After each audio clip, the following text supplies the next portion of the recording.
Yozning jazirama kunlarida salqinlanishni hamma istaydi, ammo buning uchun xavfli joylarni emas, xavfsiz maskanlarni tanlash muhim. Ekraningizda Toshkent shahrida faoliyat yuritayotgan suzish havzalari va ularning manzilalarini ko'rmoqdasiz.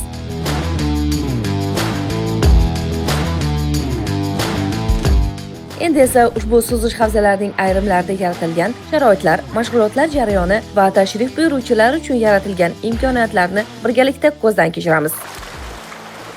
Basseynimizni yoz-kuz mavsumiga moslashtirilgan holatda yil 12 oy har doim ishlaymiz. Sanitariya qoidalariga doimiy ravishda javob beriladi. Xodimlar tarafdan kelib suv nazoratida hamisha tekshiriladi.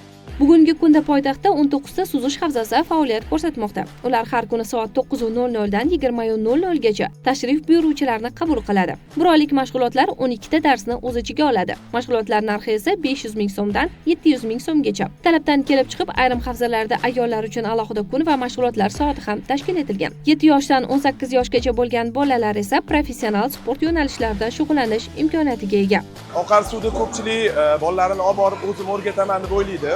Birinchidan, bu yerda basseyn bilan oqar suvning farqi, oqar suvda suv oqib turadi. Basseynda suv joyida turgani sababli suzish oson, o'rganish oson bo'ladi. Bu bassenda men bepul shug'ullanaman, chunki men sportivniy gruppaga hisoblanaman. Hamma tengdoshlarimga maslahat beraman, basseynga kelib suzishni o'rganishi, chunki hayotda har xil muammo bo'lib qolishi mumkin. Suzishni bilgan hamma uchun yaxshi deb o'ylayman.